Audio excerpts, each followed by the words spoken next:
Right, okay. Hello YouTube, it's the D.B.T Game Show. Episode 46.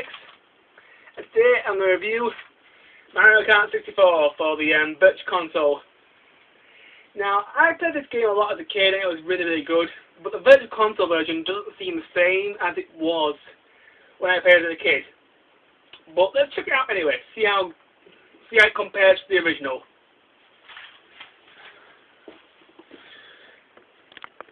Alright, that's my Nintendo set up, so here we go. Now, Mario Kart 64 is a very good racing game. I played it a lot as a kid, and the N64 version was really good. So let's see how the Virtual Console version shapes up. Hopefully it'll be as good as it was in the N64. Alright, here we go.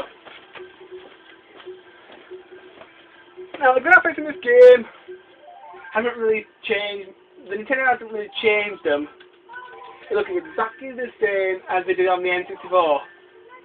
Let me just show you. As you can see, the graphics look really clear and look really good.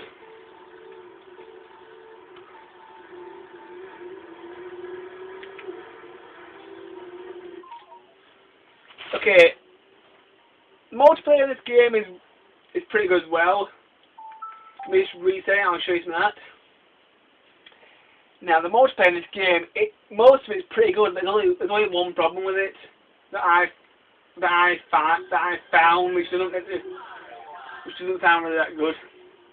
In this game, you can play Grand Prix mode in 1-player mode and 2-player mode. There's no Grand Prix mode in 3 or 4-player mode. What the hell? I know the N64 version didn't have this, but the Virtual Console version could have had this as an extra. I mean, playing Grand Prix mode with 4 and 3 friends would have been awesome. So that's a really annoying thing that there's no Grand Prix mode in 3 or 4-player mode. Other multiplayer modes, you can have versus, you can race against each other, or you can have a battle, which involves shooting shells at each other and pop each other's balloons, which is pretty good. Okay, next let's move to controls for this game. Controls for Mario Kart 64 on the Virtual Console work pretty well. I'll just explain them to you. Let me just pause the game and I'll show you.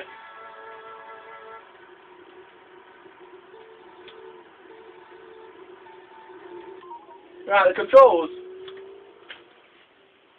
Well, on the classical control, which is what I use for most of my Virtual Console games, the A button accelerates, the B button brakes, the thumb stick moves your car, the R button power slide, and L releases your items.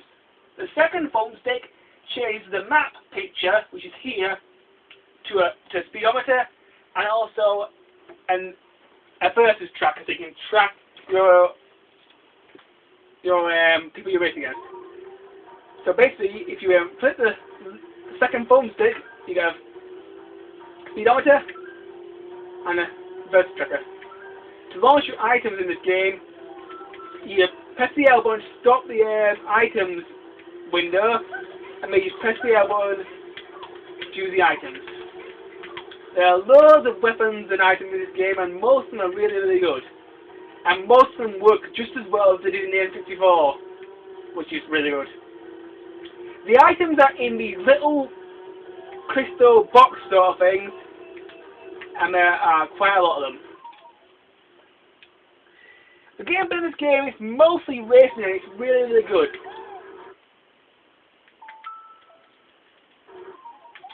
There are 4 different difficulty levels that you can play. There's 50cc, which is easy. There's 100cc, which is kind of medium. There's 150cc, which is really hard. And there's the extra level. The extra level is the mirror tracks. The mirror tracks are basically tracks which have been turned around. Instead of going left on the normal tracks, you would have to go right. So it can get a little bit confusing on the mirror tracks. Okay, the music in this game is also really good. Some of the soundtracks for most of the races are really good.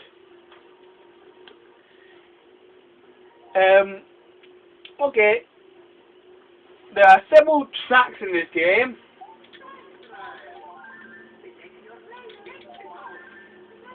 In all, there are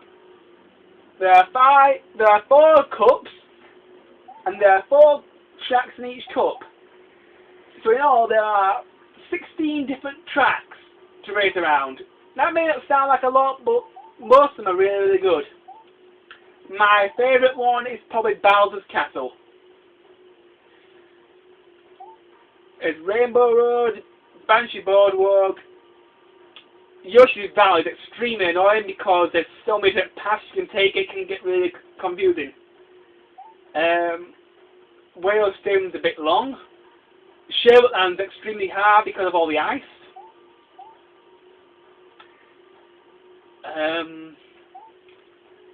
Toad's Turnpike is my least favourite. I really, really hate that track because of all the on that track there's all these cars driving at you, as well as the people who you're racing against. If you get hit by those other cars, you get squashed and it could cost you a race. That track's really, really hard no matter what difficulty you're on.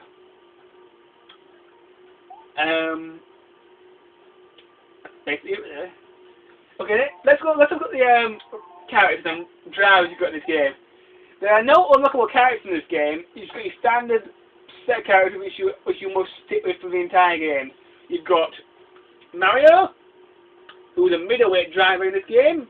Luigi is a middleweight. Peach is a lightweight. Toad's a lightweight. Yoshi is a lightweight. Donkey Kong's a heavyweight. Wario's a heavyweight, and Bowser's a heavyweight as well. The weight will depend on what kind of stats your characters get. Mario's middleweight means that all the stats are even. Lightweight means you have extremely good acceleration.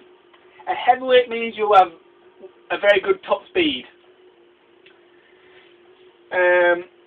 My favorite characters are Mario, Yoshi, and Wario.